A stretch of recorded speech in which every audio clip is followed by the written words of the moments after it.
दोस्तों ये स्टोरी का 29वां भाग है। अगर आपने इस स्टोरी के पिछले वाले भाग नहीं देखे हैं तो हमने प्लेलिस्ट में मेंशन कर दिया, आप जाकर के चेकआउट कर सकते हैं। वरदान मन में सोच रहा था फ्लैशबैक। वंशिका भरे गले से बोली, रजावत साहब आप जानते हैं मुझे 3 महीने की प्रेगनेंसी है और आप मुझे छोड़कर जा रहे हैं। वरदान ने वंशिका का माथा चूमा और बोला, हमेशा के लिए थोड़ी जा रहा हूँ, 2 महीने में वापस आ जाऊंगा। तुम मुझे उस अंधेरे से निकाल कर उजाले में लाई हो, इसलिए अभी मेरा कुछ हिस्सा उस अंधेरे में रह गया। मुझे उस हिस्से को भी अंधेरे से निकाल कर लाना है। मैं ऐसे ही अंडरवर्ल्ड को नहीं छोड़ सकता।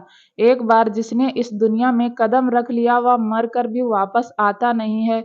तुम तो मुझे जिंदा निकाल रही हो। वंशिका ने अपने दोनों हाथ रजावत की कमर पर लपेटते हुए कहा, लेकिन मुझे डर लग रहा है कहीं आप वापस नहीं आए तो मैं इस हालत में कहाँ जाऊंगी। वरदान ने वंशिका का सर सहलाते हुए कहा, वंशिका मैं वापस जरूर आऊंगा और अगर नहीं आया तो तुम समझ लेना तुम्हारा वरदान मर गया।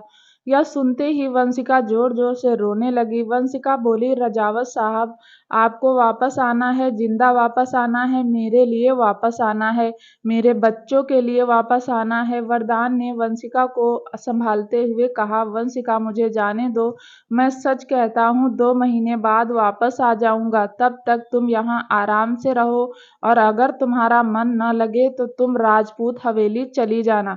मैं जानता हूँ सोमदत्त भैया को वह थोड़ा नाराज होंगे पर तुम्हें अपना लेंगे। नहीं अपनाएंगे, मैंने उनकी इज्जत उछाल कर आपसे शादी की है।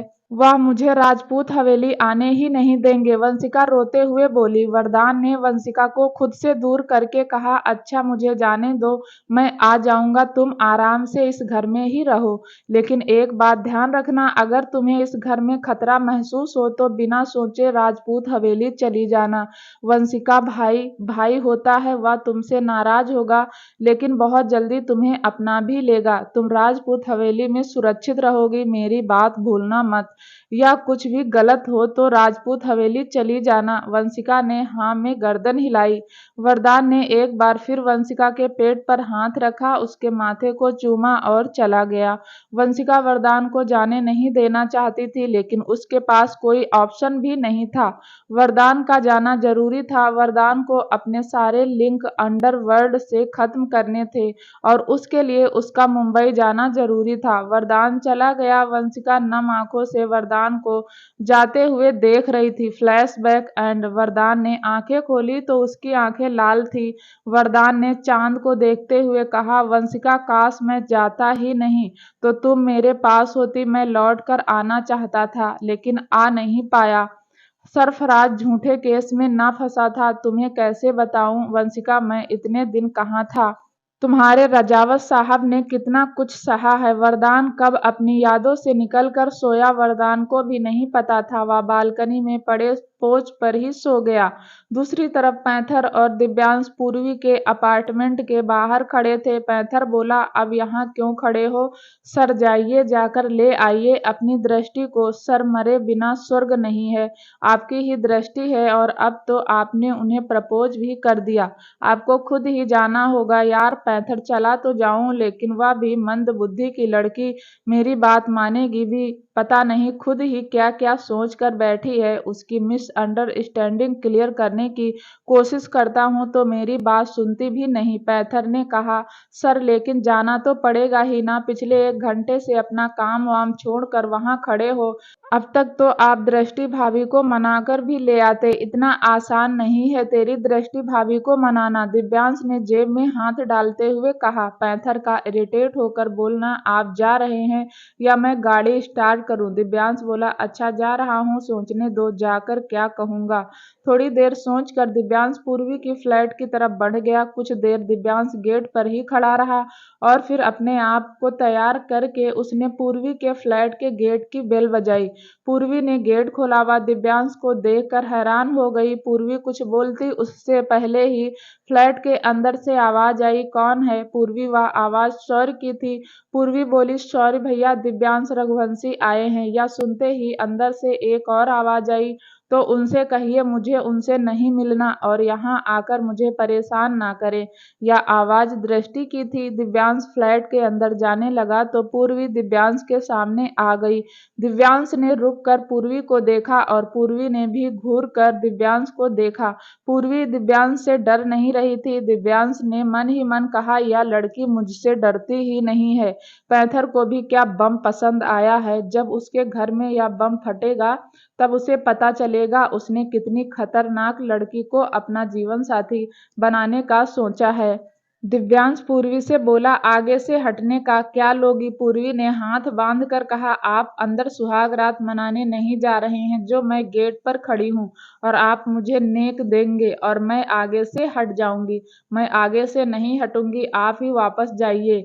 दिव्यांश बोला, वह दिन भी बहुत जल्द आएगा जब तुम मेरे सुहाग रात के कमरे के बाहर खड़ी होगी और मैं तुम्हें देख देख कर आगे से हटा दूंगा। वह दिन कभी नहीं आएगा, इस जन्म में तो बिल्कुल भी नहीं। शायद आप अगले जन्म की बात कर रहे हैं। पूर्वी ने दिव्यांश को ताना मारते हुए कहा। दिव्यांश ने अपना एक हाथ चौखट पर रखकर स्टाइल में कहा, आने वाले कुछ महीनों में वह दिन जरूर आएगा। मैं दृष्टि से शादी जरूर करूंगा और तुम देखते रहोगे। अब हटो आगे से। लेकिन पूर्वी भी आगे से नहीं हटी। दिव्यांश ने अपना एक हाथ पूर्वी की बाजू पर रखा और उसे हल्का सा हटाकर फ्लैट के अंदर आ गया। शौर्य और दृष्टि सोफे पर बैठे थे। दिव्यांश ने दृष्टि को देखा तो ना चाहते हुए भी उसके चेहरे पर एक हल्की सी मुस्कान आ गई। उसने कई दिनों बाद दृष्टि को देखा था। दृष्टि का पेट अब थोड़ा थोड़ा दिखने लगा था, लेकिन दिव्यांश ने यह चीज नोटिस नहीं की थी। दिव्यांश बोला, दृष्टि मैं सारे मिसअंडरस्टैंडिंग क्लियर करने आया हूँ। तुमसे शादी करना चाहता हूँ। वह लेटर मैंने नहीं भेजा। दृष्टि ने शौर्य का हाथ पकड़कर कहा, भैया उनसे कहिए चले जाएं। मुझे इनसे कोई बात नहीं करनी। दृष्टि मेरी बात तो सुनो, मैं अपने और तुम्हारे बीच में सब कुछ ठीक कर दूंगा। मैं सच कहता हूँ, वह लेटर मैंने नहीं लिखा। तुम खुद ही सोचो, अगर मैं वह लेटर लिखता तो क्या मैं तुम्हें मनाने के लिए यहाँ तक आता। मुझसे मिलने के लिए अपॉइंटमेंट लेनी पड़ती है और मैं अपना काम छोड़कर तुम्हें मनाने यहाँ आया हूँ। दिव्यांश बोला। दृष्टि बोली, तो क्यों आए हो आप यहाँ। मैंने तो आपसे नहीं कहा कि आप यहाँ आइए। चले जाइए। शौर्य भैया प्लीज इनसे कहिए यह चले जाएं, वरना मेरा सिर दर्द से फट जाएगा। शौर्य ने दृष्टि से कहा, तुम शांत हो जाओ, मैं करता हूँ इससे बात। शौर्य खड़ा हुआ और दिव्यांश को पकड़कर फ्लैट के बाहर ले आया। शौर्य बोला, दृष्टि की तबीयत ठीक नहीं है, मैं तुम्हें बता नहीं सकता, लेकिन वह बहुत परेशान है। प्लीज तुम अभी उससे दूरी बनाकर रखो। दिव्यांश हल्के गुस्से में बोला, शौर्य तुम्हारा दिमाग खराब हो गया है। मैं एक मिनट दृष्टि के बिना कैसे रहता हूँ मैं ही जानता हूँ, और अभी तुम कह रहे हो कि दृष्टि से दूरी बनाकर रखो। मैं दृष्टि को आज लेकर ही जाऊंगा, चाहे कुछ भी हो जाए। मैं दृष्टि के बिना नहीं रह सकता। शौर्य भी हल्के गुस्से में बोला, देखो दिव्यांश, मैंने पहले ही कहा था, अगर इस रिश्ते को दृष्टि एक्सेप्ट नहीं करेगी तो मैं इस रिश्ते की परमिशन नहीं दूंगा, और दृष्टि अभी मानसिक रूप से ठीक नहीं है। प्लीज तुम दृष्टि से कुछ दिन दूर रहो। वह ठीक हो जाएगी तो मैं उसे खुद बात कर लूंगा। अपने गुस्से से मजबूर होकर दिव्यांश गुस्से में बोला, मुझे कुछ नहीं पता शौर्य, मैं इंतजार नहीं कर सकता। दृष्टि को मेरे साथ आज ही रघुवंशी मेंशन जाना होगा। दिव्यांश फ्लैट के अंदर जाने लगा तो शौर्य ने उसका हाथ पकड़ लिया। शौर्य बोला, दिव्यांश समझने की कोशिश करो, अभी मत जाओ। उसके पास वह सच में बहुत डिस्टर्ब है। दिव्यांश गुस्से में बोला, तो मुझे रोकोगे। हाँ, शौर्य बोला। दिव्यांश ने पलट कर एक पंच शौर्य के मुंह पर मार दिया। शौर्य को भी गुस्सा आ गया और उसने भी पलट कर एक पंच दिव्यांश के मुंह पर जड़ दिया। देखते ही देखते दोनों की लड़ाई होने लगी। दोनों एक दूसरे को मार रहे थे, दोनों ही एक दूसरे से कम नहीं थे। दिव्यांश मारता तो शौर्य भी पलट कर उसे जवाब में पंच मारता। तभी वहां पैंथर भागता हुआ आया और उसने दिव्यांश को पीछे से पकड़ लिया। दिव्यांश को रुकता हुआ देखकर शौर्य भी रुक गया, और यहीं से पता चलता था कि शौर्य कितना समझदार है। शौर्य गुस्से में बोला, पैंथर लेकर जाओ इसे। तब भी कहा था, अब भी कह रहा हूं, अगर दृष्टि इस शादी को एक्सेप्ट नहीं करेगी तो मैं किसी भी हाल में इसकी शादी दृष्टि से नहीं करूंगा। दृष्टि मेरे अलावा किसी और से शादी करके तो देखे, मंडप में आग लगा दूंगा। दिव्यांश भी गुस्से में चिल्लाया। पैंथर ने दिव्यांश को पकड़कर खींचते हुए कहा, दिल जले फिलहाल यहाँ से चले। मैंने कहा था आराम से दृष्टि भाभी को लेकर आओ, लेकिन आप तो यहाँ अखाड़े में पहलवानी करने लगे। चलो नीचे। पैंथर हल्के गुस्से में दिव्यांश को लेकर वहां से आ गया। दिव्यांश अपनी गाड़ी के पास आया और उसने गुस्से में टायर पर लात मारनी शुरू कर दी। दिव्यांश अपना सारा गुस्सा उसी टायर पर निकाल रहा था। दिव्यांश उसे तब तक लात मारता रहा जब तक उसकी हवा नहीं निकल गई। बस उसकी सांस निकल गई, उसके प्राण। पैंथर ने गाड़ी के टायर को देखते हुए कहा। दिव्यांश बोला, दोनों भाई बहन खुद को समझते क्या हैं? मैं दिव्यांश रघुवंशी, मेरे पीछे दुनिया भर की लड़की पागल है और मैं इसके आगे पीछे घूम रहा हूँ, और यह मुझे नखरे दिखा रही है। बहन की तो है ही बुद्धिमंद, भाई भी मूर्खों का प्रोफेसर है। पैंथर गाड़ी की बोनट पर बैठता हुआ बोला, अगर रूही के साथ यह सब हो तो आप क्या करोगे? यह बहुत पुराना डायलॉग हो गया है, कोई नया बोल। दिव्यांश हल्के गुस्से में बोला। पैंथर ने कहा, तो नया डायलॉग यह है कि आपको सब्र से काम लेना चाहिए। दृष्टि भाभी कहीं भागी नहीं जा रही हैं, लेकिन आप तो बहुत ज्यादा बेसब्र हो रहे हो इस रिश्ते के लिए। शौर्य मान गया, चाचू मान गए, आप मान गए। भाभी को मनाना बहुत मुश्किल नहीं है, लेकिन उसे थोड़ा टाइम तो दीजिए। आपने उनसे कोर्ट मैरिज कर ली है, अब थोड़ा सब्र से काम लीजिए। दिव्यांश बोनट पर हाथ मारता हुआ बोला, मैं सब्र नहीं कर सकता, मुझे नींद नहीं आती, मुझे दृष्टि अपने कमरे में चाहिए। थोड़ी देर अपना गुस्सा शांत करने के बाद दिव्यांश फिर से पूर्वी के फ्लैट की तरफ जाने लगा। पैंथर ने उसका हाथ पकड़कर कहा, सर इस बार कोई लड़ाई नहीं, समझने की कोशिश कीजिए। आपका गुस्सा आपको ही नुकसान पहुंचाएगा। आप जितना गुस्सा करेंगे दृष्टि आपसे उतनी ही दूर हो जाएगी। दिव्यांश ने पैंथर को देखकर हाँ में गर्दन हिलाई और पूर्वी की फ्लैट में दोबारा चला गया। इस बार दिव्यांश ने अपने गुस्से को पूरे तरीके से कंट्रोल कर लिया था।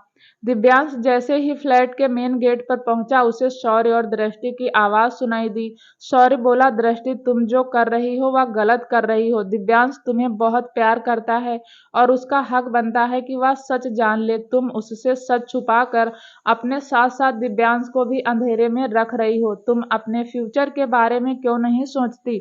मैं सच कहता हूँ, मैंने दिव्यांश की आंखों में तुम्हारे लिए बेशुमार प्यार देखा है, उसकी आंखों में तुम्हारे लिए आंसू देखे हैं, लेकिन तुमने तो जैसे सोच लिया है कि तुम दिव्यांश को कभी माफ नहीं करोगी। दृष्टि प्रेग्नेंट थी, उसका मूड स्विंग होता था और इसीलिए उसे इस वक्त बहुत गुस्सा आ रहा था। दृष्टि गुस्से में बोली, मैं उन्हें कुछ नहीं बताऊंगी और ना ही बताना चाहती हूँ। मैं नहीं चाहती वह मेरी जिंदगी में पलट कर आए। मैं उन्हें माफ नहीं करूंगी, बिल्कुल नहीं। शौर्य बोला, दृष्टि मेरी बात समझती क्यों नहीं हो? मैं तुम्हारे हर डिसीजन में तुम्हारे साथ हूँ, तुम जो चाहती हो वैसा ही करूंगा, लेकिन एक बार अपने ईगो को साइड में रखकर दिव्यांश के बारे में सोचो। उससे अच्छा लड़का तुम्हें नहीं मिलेगा।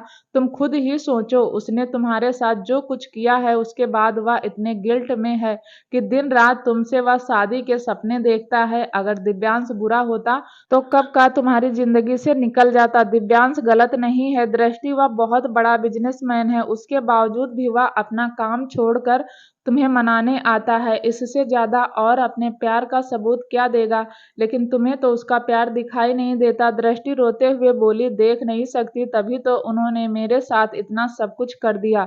मैं मजबूर थी, वह मजबूर नहीं थे, फिर भी उन्होंने मेरे साथ 5 रातें बिताई। उसके बाद भी उनका जी नहीं भरा, उन्होंने मुझे आपके सामने बेइज्जत भी किया, और अब आप ही कह रहे हैं कि मैं उनसे शादी कर लूं। मैं कभी मिस्टर रघुवंशी से शादी नहीं करूंगी, कभी भी नहीं। दिव्यांश शौर्य और दृष्टि की बातें सुन रहा था। दिव्यांश को अपने कानों पर यकीन नहीं था कि इतना सब कुछ होने के बाद भी शौर्य उसे सपोर्ट करेगा। आज शौर्य की बात सुनकर दिव्यांश की आंखों में शौर्य के लिए इज्जत बढ़ गई थी। अब उसे समझ आया, चाचू हमेशा शौर्य की तारीफ क्यों करते हैं, क्योंकि शौर्य सच में तारीफ लायक था। वह गुस्से में भी अपना आपा नहीं खोता। इतना सब कुछ होने के बाद भी वह दृष्टि को दिव्यांश के लिए समझा रहा था। दिव्यांश ने फ्लैट के अंदर जाने के लिए एक कदम ही बढ़ाया था कि तभी पैंथर ने उसका हाथ पकड़कर खींच लिया। पैंथर बोला, मेंशन में आहूजा फैमिली आई है, रूही का रिश्ता तय करना है, चलिए यहाँ से। चाचू का कॉल आया था, वह हमें बुला रहे हैं। दिव्यांश ने अपना हाथ छुड़ाकर कहा, नहीं, मैं पहले अपनी और दृष्टि की मिसअंडरस्टैंडिंग क्लियर करूंगा, उसके बाद ही कहीं जाऊंगा। पैंथर जबरदस्ती दिव्यांश को खींचता हुआ बोला, दृष्टि भाभी कहीं नहीं जाएंगी, लेकिन आहूजा फैमिली चली जाएगी। चलिए, अभी चाचू ने बुलाया है। दिव्यांश वहां से जाना नहीं चाहता था, लेकिन पैंथर उसे जबरदस्ती खींचकर ले गया। दूसरी तरफ शौर्य बोला, दृष्टि, तुम्हें यह प्रेगनेंसी दिव्यांश से नहीं छुपानी चाहिए, आखिर वह इस बच्चे का बाप है। दृष्टि बोली, भैया प्लीज, मुझे इस बारे में कोई बात नहीं करनी। शौर्य आगे कुछ बोलता उससे पहले ही पूर्वी ने शौर्य को हाथ दिखाकर रोक दिया। पूर्वी शौर्य को साइड लेकर आई।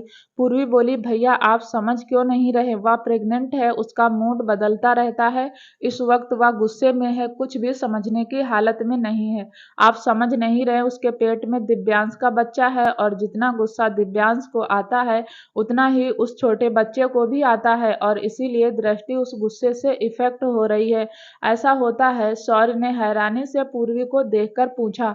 तुम्हें कैसे पता? पूर्वी बोली, मुझे नहीं पता, मैं बस लॉजिक लगा रही हूँ, क्योंकि जब से दृष्टि प्रेग्नेंट हुई है तब से वह कभी कभी बहुत गुस्सा करती है, तो मुझे लगा शायद दिव्यांश का अंश दृष्टि के अंदर है, इसीलिए दृष्टि को गुस्सा आता है। शौर्य हल्का सा मुस्कुराकर बोला, बड़ा कमाल का लॉजिक है। पूर्वी अपनी ही पीठ थपथपाते हुए बोली, है ना भैया? उसी हिसाब से तो आपके बच्चे बहुत क्यूट होंगे, क्योंकि आप बहुत अच्छे हो, और तेरे और पैंथर के बच्चे तो आइटम बम होंगे, क्योंकि तुम दोनों ही बम हो।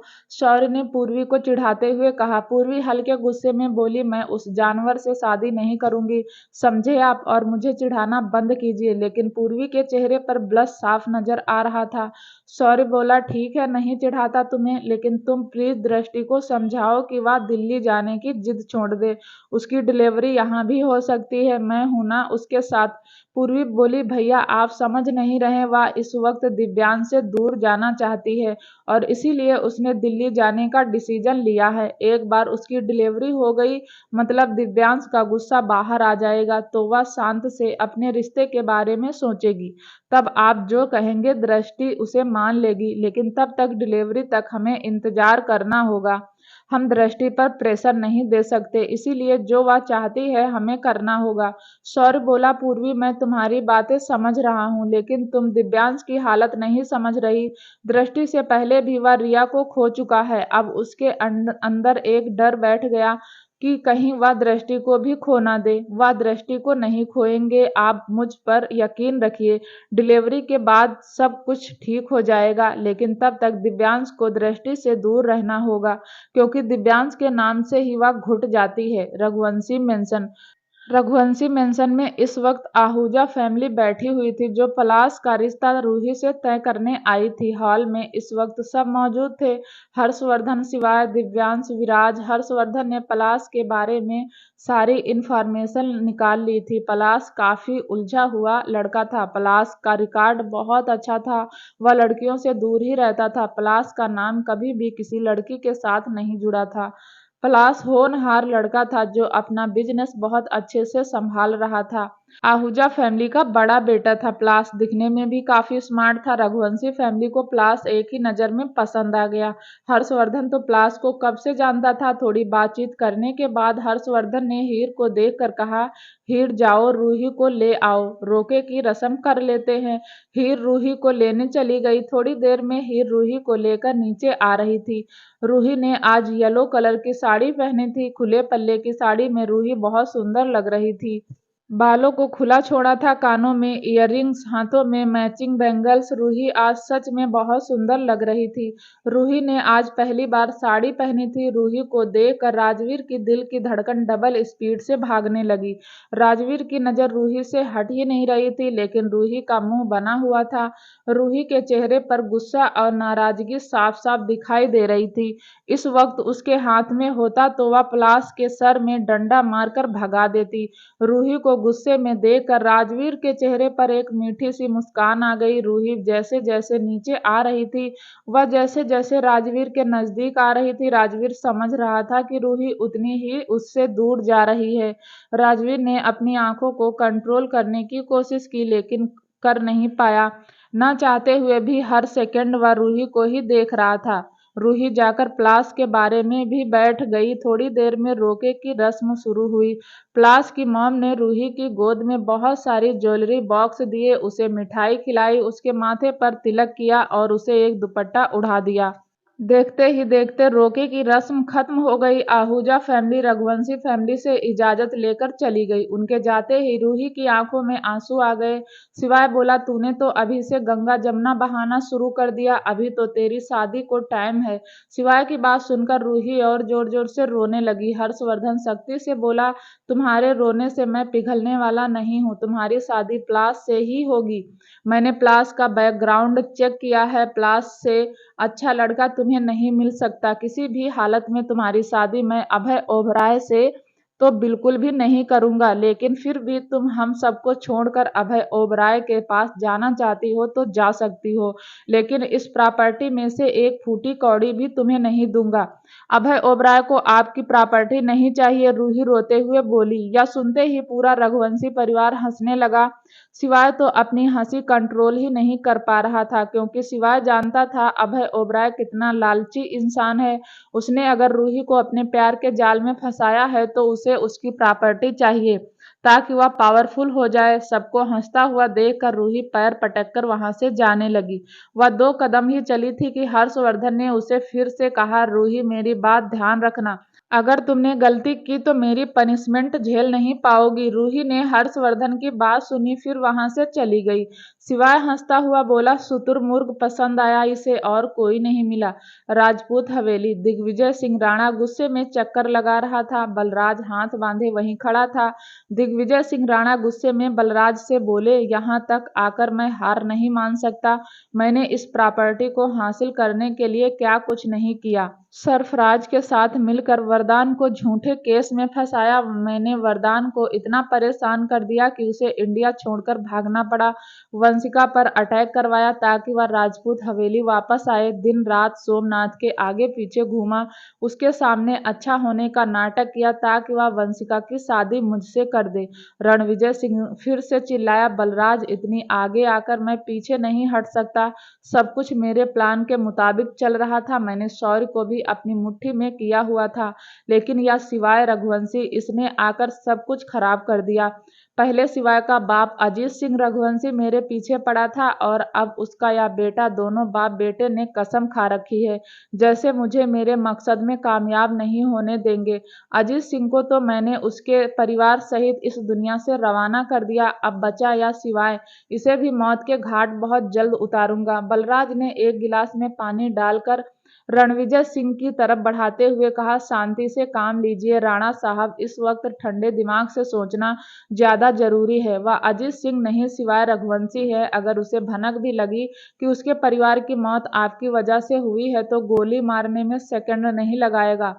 वह लड़का गर्म खून का है। जो शौर्य को उसने इतना टॉर्चर किया, जबकि शौर्य का तो एक्सीडेंट से कोई लेना देना ही नहीं था।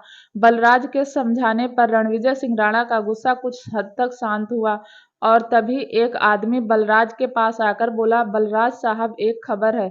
रणविजय सिंह राणा ने उसे देखकर कहा, बोलो क्या बात है। वह आदमी बोला, राणा साहब, दृष्टि दिव्यांश के बच्चे की मां बनने वाली है और दिव्यांश दृष्टि से शादी करने के लिए उतावला हो रहा है। उस आदमी की बात सुनकर रणविजय सिंह राणा को फिर से गुस्सा आ गया, और वह गुस्से में दांत भींचता हुआ बोला, दृष्टि को दिव्यांश के पास इसीलिए भेजा था ताकि दिव्यांश अपना गुस्सा उस पर उतारे, लेकिन दिव्यांश ने तो उसे प्रेग्नेंट कर दिया और अब उससे शादी भी कर रहा है। या दोनों भाई मेरे किए कराए पर पानी फेर रहे हैं। दिव्यांश ने अगर दृष्टि से शादी कर ली तो वह भी अपना हक मांगने के लिए आ जाएगा और मेरी बरसों की मेहनत मिट्टी में मिल जाएगी। बलराज ने कहा, तो क्या करना चाहते हैं आप। रणविजय सिंह राणा ने कहा, दृष्टि को मार दो, ना दृष्टि रहेगी और ना उसका बच्चा, और ना ही दिव्यांश कभी दृष्टि से शादी कर पाएगा। मुझे तो इन बच्चों को पहले ही मार देना चाहिए था। बलराज ने उस आदमी को देखकर कहा, मौका मिलते ही दृष्टि को मार दो, एक्सीडेंट का नाम दे देना। वह आदमी आर्डर लेकर चला गया। रघुवंशी मेंशन। वीरा विराज की व्हील चेयर लेकर गार्डन में जा रही थी। विराज बोला, वीरा क्यों जिद कर रही हो, मेरा बाहर जाने का मन नहीं है। वीरा ने कहा, सर आप बाहर नहीं जाएंगे तो आपका मन और ज्यादा खराब हो जाएगा। बाहर चलिए, हवाओं को महसूस कीजिए, पक्षियों को देखिए, फूलों को देखिए, और फिर देखना आपका मन कितनी जल्दी बदलता है। वीरा, तुमने जिद्दी में पीएचडी की हुई है, विराज ने पूछा। वीरा हंसकर बोली, हाँ वीरा, और विराज गार्डन में बैठे रहे। थोड़ी देर बात करने के बाद वीरा बोली, विराज सर चलिए खड़े होने की कोशिश कीजिए, दिमाग खराब है तुम्हारा। विराज ने हैरानी से कहा। वीरा बोली, क्यों, रूही की शादी तक आपको खड़े नहीं होना? विराज ने कहा, होना है, लेकिन तुम्हें क्या लगता है या कोई बच्चों का खेल है कि तुम कहोगी खड़े हो जाओ और मैं खड़ा हो जाऊंगा? सर कोशिश तो कर सकते हैं ना, ट्राई तो कीजिए, वीरा बोली। विराज बोला, ऐसे नहीं चल सकता। वीरा ने अपने दोनों हाथों से विराज के दोनों हाथों को पकड़ा और फिर उसे उठाते हुए बोली, सर एक बार कोशिश तो कीजिए, आप चल पाएंगे। वीरा के इतना जिद करने पर विराज उठने की कोशिश करने लगा, लेकिन उसे अपने पैरों में बहुत दर्द महसूस हो रहा था। विराज थोड़ा सा ही उठा और फिर आराम से चेयर पर बैठकर बोला, वीरा जिद मत करो, मुझे बहुत दर्द हो रहा है। वीरा बोली, दर्द तो होगा ही ना सर, पिछले 1 साल से आपके पैर एक ही पोजीशन में हैं, इन्हें मूवमेंट करने में दर्द तो होता ही है। आप एक बार फिर कोशिश कीजिए, थोड़ा भी चल दिए तो रूही की शादी तक चल पाएंगे। आपको रूही की शादी में डांस नहीं करना है ना, तो प्लीज एक बार और कोशिश कीजिए। वीरा ने फिर से विराज के हाथों को पकड़ा और उसे उठाने की कोशिश की। विराज ने भी हिम्मत करके खड़े होने की कोशिश की। वह थोड़ा सा ही खड़ा हुआ था कि उसका बैलेंस बिगड़ गया और वह सीधा वीरा के ऊपर जाकर गिरा। जैसे ही वीरा के ऊपर विराज का भारी भरकम शरीर वीरा के मुंह से निकला, आई मम्मी, मैं पिचक गई। वीरा के मुंह से यह सुनकर विराज जोर जोर से हंसने लगा। विराज हंसता हुआ बोला, अब क्यों रो रही हो, कहा था ना मुझसे नहीं खड़ा हुआ जाएगा, तुम ही जिद कर रही थी। वीरा हल्के दर्द में बोली, सर इससे पहले कि मेरी खस्ता कचौरी छोले भटूरे बाहर आ जाएं, प्लीज ऊपर से उठ जाइए। इस वक्त विराज को बहुत हंसी आ रही थी और वह हंस भी रहा था। विराज ने कोशिश करके हंसते हुए धीरे धीरे वीरा के ऊपर से उठकर साइड में लेट गया। विराज के उठने के बाद वीरा जोर जोर से हंसने लगी। दोनों ही लेट कर हंस रहे थे और हर्षवर्धन उन दोनों को कमरे की बालकनी से देख रहा था। हर्षवर्धन दिल से चाहता था कि वीरा विराज की जिंदगी में हमेशा के लिए आ जाए, क्योंकि जब से भी वीरा विराज की जिंदगी में आई थी, विराज हंसने मुस्कुराने लगा था। पहले जैसा विराज बन गया था। विराज ने तो अपनी जिंदगी से उम्मीद ही छोड़ दी थी, लेकिन वीरा उसकी जिंदगी की वह उम्मीद और खुशी वापस लेकर आई थी। विराज हंस रहा था और वीरा भी हंस रही थी, लेकिन वीरा यह भी समझ रही थी कि विराज उसका मजाक उड़ा रहा है। वीरा ने दोनों हाथों से विराज की बाजू पर मारते हुए कहा, क्या खाते हैं आप जो इतने भारी भरकम हैं? आपको पता है अगर आप थोड़ी देर मेरे ऊपर से नहीं उठते तो मेरी हड्डियां चटक जाती। विराज हंसते हुए बोला, वीरा जो भी हो, आज के बाद तुम ऐसे जिद नहीं करोगी। वीरा उठ गई और कमर पर हाथ रख कर बोली, चलिए अब आप भी उठिए, कोशिश कीजिए उठने की। विराज की हंसी रुक गई और वह हैरानी से बोला, अभी डेमो देखा तुमने, उसके बाद भी जिद कर रही हो? वीरा ने कहा, हाँ, क्योंकि मैं चाहती हूँ रूही की शादी तक आप ठीक हो जाएं और फिर घूम घूम कर शादी का काम करें। विराज ने हैरानी से कहा, मैं शादी का काम क्यों करूंगा? हमारे घर में नौकरों की कमी है क्या? वीरा बोली, क्यों नहीं करेंगे भाई, अपनी बहन की शादी में काम तो करता ही है, हलवाई के भगोने उठाता है, सिलेंडर उठाता है, फूल माला लगाता है। टीवी नहीं देखते क्या? यह सब मिडिल क्लास फैमिली में होता है, हमारे यहाँ नहीं होता। हम तो बस कमरे में जाते हैं, तैयार होते हैं और बाहर आते हैं। विराज बोला। वीरा बोली, अरे हाँ, आप तो प्रिंस चार्मिंग हो, आप यह सब काम थोड़ी करोगे, लेकिन हमारे यहाँ तो सब ऐसे ही काम करते हैं। अच्छा चलो छोड़ो, खड़े होने की कोशिश कीजिए। वीरा ने अपने दोनों हाथ विराज को थमाते हुए कहा, चलिए उठने की कोशिश कीजिए। विराज ने वीरा के दोनों हाथ पकड़कर अपने ऊपर खींच लिया और वीरा सीधे विराज के ऊपर जाकर गिरी। विराज ने अपना एक हाथ वीरा की कमर पर लपेटकर दूसरे हाथ से उसके बालों को पीछे करते हुए कहा, मैं नहीं उठ सकता और मैं उठूंगा भी नहीं, जाकर किसी को बुला कर लाओ, वह मुझे उठाएगा। वीरा के इतना करीब होने से विराज को भी कुछ महसूस नहीं हो रहा था, लेकिन वीरा की दिल की धड़कन बढ़ गई। वह इस वक्त विराज के बहुत करीब थी, उसे खुशी भी हो रही थी और अंदर से वह रो भी रही थी। वीरा को विराज से प्यार हो गया था, जिसे ना तो वह छुपा सकती थी और ना ही बता सकती थी।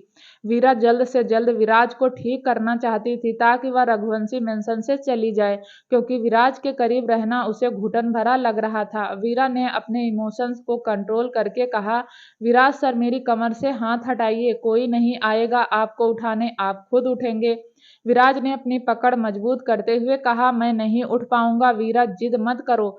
वीरा ने विराज को थोड़ा सा उठाया। वीरा की जिद पर विराज फिर से खड़े होने की कोशिश करने लगा और इस बार वह अपने दोनों पैरों पर खड़ा भी हो गया, लेकिन कुछ ही सेकंड में वह धड़ाम से व्हील चेयर पर बैठ गया। विराज के पैरों में इस वक्त बहुत दर्द हो रहा था, जबकि वीरा के चेहरे पर एक मुस्कुराहट थी। वीरा ने विराज को देखा, आज आप कुछ सेकंड खड़े हुए हैं, कुछ दिनों बाद और ज्यादा खड़े होंगे और फिर बहुत जल्दी भागने लगेंगे।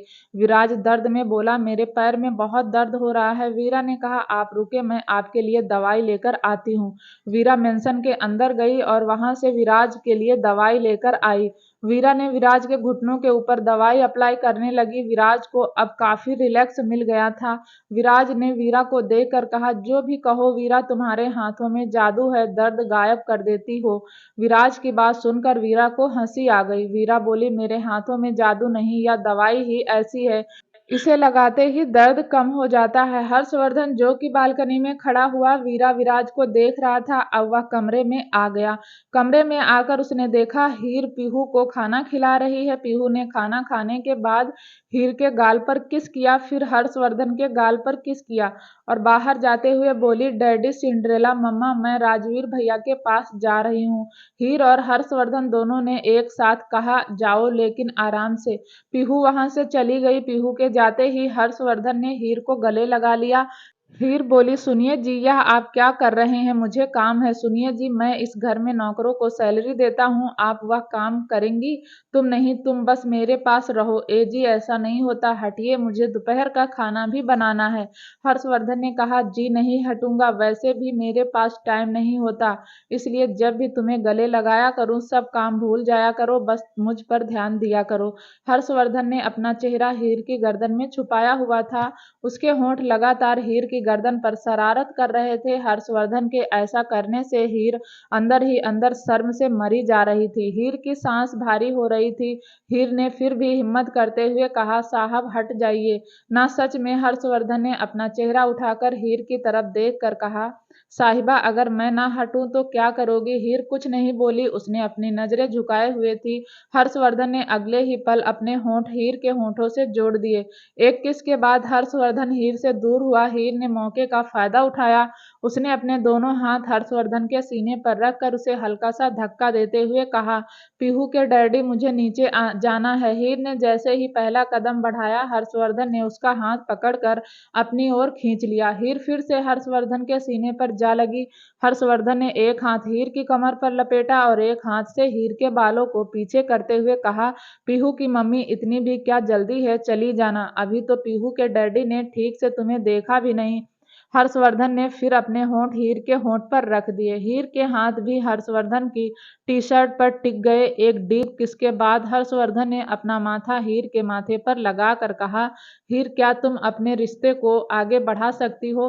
क्या तुम पूरी तरीके से तैयार हो? अगर तुम अभी तैयार नहीं हो तो मैं जबरदस्ती नहीं करूंगा, लेकिन अगर तैयार हो तो क्या हम आज रात से अपने रिश्ते की शुरुआत कर सकते हैं? हर्षवर्धन की बात सुनकर हीर के चेहरे का रंग और लाल हो गया। हर्षवर्धन ने अपना एक गाल हीर के गाल पर रब करते हुए कहा, बताओ ना हीर। हीर ने तो शर्म के मारे अपनी आंखें बंद की हुई थी। हीर कुछ बोलती उससे पहले ही गेट पर नॉक हुआ। शिवा चिल्लाता हुआ बोला, चाचू, अंदर आ जाऊं या आप जरूरी काम कर रहे हो? हर्षवर्धन हीर से दूर होता हुआ बोला, हाँ आजा, इतना आज्ञाकारी नहीं है तू जितना मेरे सामने बनने की कोशिश करता है। शिवाय अंदर आया तो उसने हीर के चेहरे पर शर्म के साथ एक मीठी सी मुस्कान देखी। शिवाय को कहीं ना कहीं बहुत अच्छा लगा, लेकिन फिर भी उसने हीर को छेड़ते हुए कहा, क्या बात है सिंड्रेला चाची, आज आपका चेहरा बहुत लाल हो रहा है। हर्षवर्धन ने शिवाय को थप्पड़ दिखाते हुए कहा, आजा, तेरा भी कर देता हूँ। शिवाय हंसता हुआ बोला, अरे नहीं चाचू, मैं गोरा ही ठीक हूँ, लाल होकर मुझे क्या करना, क्यों आया है यह बता। शिवाय बोला, आपके समधी समधन आए हैं, नीचे आपको बुला रहे हैं। हर्षवर्धन कमरे से बाहर जाने लगा, तभी शिवाय उन्हें कमेंट मारता हुआ बोला, हाय मेरे चाचू, भरी जवानी में समधी बन गए। यह सुनकर हीर की हंसी नहीं रुकी और वह खिलखिलाकर हंसने लगी। हर्षवर्धन हीर की हंसी सुनता हुआ जा रहा था। उसके चेहरे पर भी एक मीठी सी मुस्कान आ गई। हर्षवर्धन नीचे आया और उसने मिस्टर और मिसेज आहूजा का वेलकम किया। थोड़ी बहुत बातचीत करने के बाद हर्षवर्धन बोला, तो हम 15 दिन बाद सगाई की रस्म कर लेते हैं और उसके 2 दिन बाद शादी। मिस्टर आहूजा ने भी हाँ में हाँ मिलाते हुए कहा, बिल्कुल रघुवंशी साहब, जैसा आप चाहते वैसा ही होगा। हमें भी शादी की बहुत जल्दी है। तभी एक सर्वेंट जाकर हर्षवर्धन को देखकर बोला, सर आपने ज्वेलर्स को बुलाया था, वह आ गए हैं। हर्षवर्धन ने सर्वेंट से कहा, हाँ उन्हें अंदर भेज दो। एक मध्यम उम्र का आदमी अपने साथ 2 आदमियों को लेकर आ गया। उन आदमियों के पास बहुत सारे ज्वेलरी बॉक्स थे। ज्वेलर्स ने हर्षवर्धन की तरफ हाथ जोड़कर बोला, रघुवंशी साहब, आपने बताया था कि रूही बिटिया की शादी है, उसी के लिए बहुत सारे गहने लेकर आया हूँ।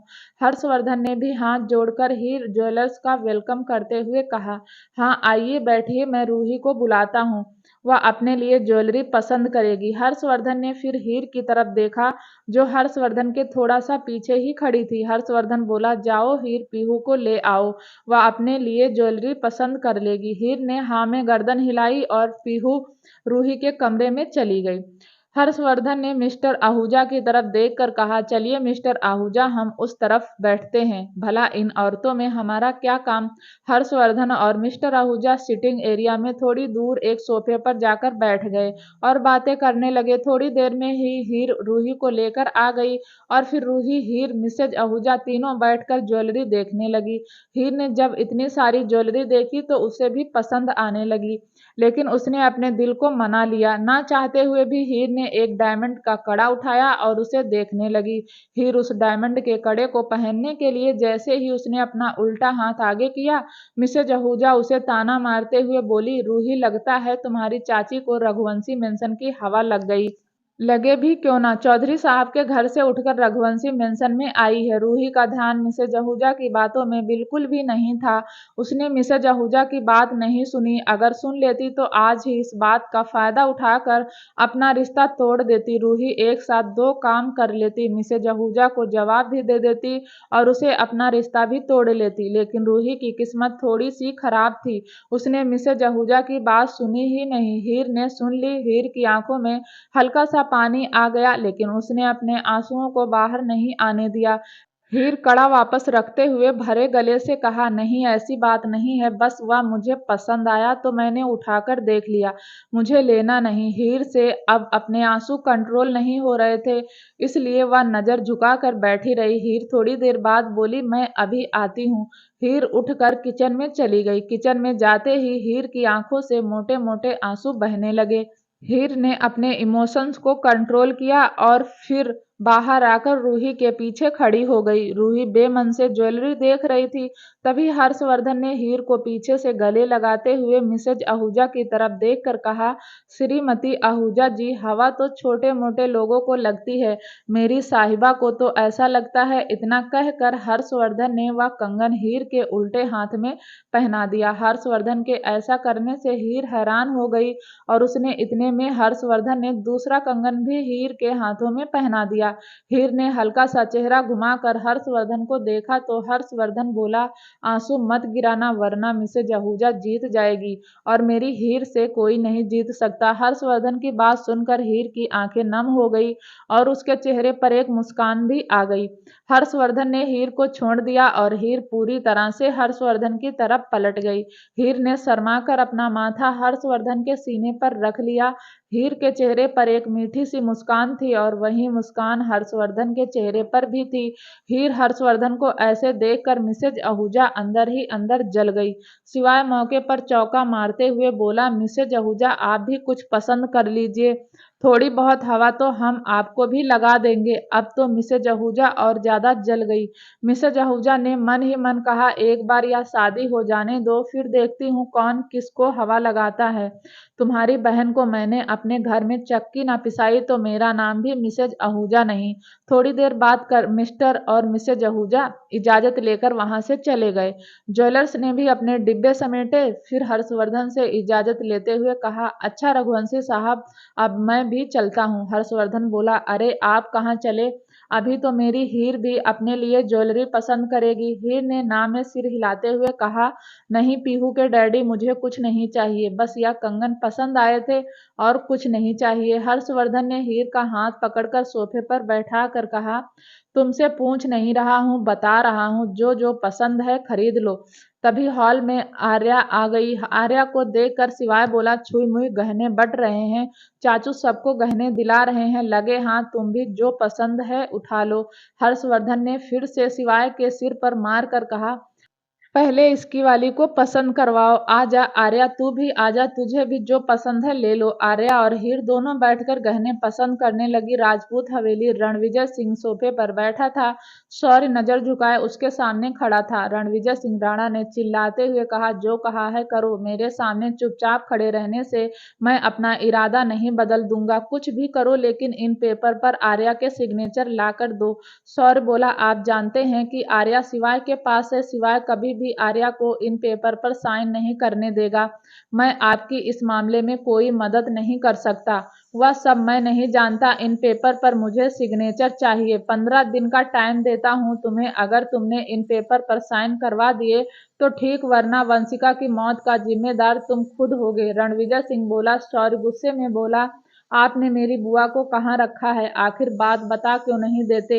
मैं कैसे मान लूं कि आपने मेरी बुआ को अभी तक जिंदा रखा है? जब तक आप मुझे मेरी बुआ से नहीं मिलवाएंगे, मैं इन पेपर पर साइन नहीं कराऊंगा। रणविजय सिंह राणा हल्का सा मुस्कुराकर बोला, ठीक है, तुम्हें मेरी बातों पर यकीन नहीं है ना? तो कल वंशिका की लाश देख लोगे, तब यकीन आ जाएगा। शौर्य गुस्से में बोला, आप मेरी बुआ के साथ ऐसा नहीं कर सकते। मैं पिछले कितने ही सालों से आपकी बात मानता आया हूं, लेकिन अब तक नहीं। जब तक आप मुझे वंशिका बुआ से नहीं मिलाओगे, मैं इन पेपर पर साइन नहीं करूंगा। रणविजय सिंह राणा गुस्से में कुछ कहता उससे पहले बलराज ने उनके कंधे पर हाथ रखकर धीरे से उसके कान में कहा, शौर्य को शिवाय और दिव्यांश का सपोर्ट है। अब यह आसानी से नहीं डरेगा। इसे एक बार वंशिका को दिखा दो, या हमारी बात मान लेगा। बलराज ने अपना फोन लिया, उसमें से एक वीडियो निकालकर शौर्य की तरफ बढ़ा दिया। शौर्य मोबाइल पकड़कर उस वीडियो को देखा तो उसमें वंशिका बेसुध सी कोठरी में बंद थी। वंशिका को कोई होश नहीं था। वंशिका की हालत बहुत खराब थी, जैसे उसे न जाने कब से खाना न दिया गया हो। वंशिका बहुत कमजोर हो गई थी। एक वक्त था जब वंशिका बहुत खूबसूरत थी।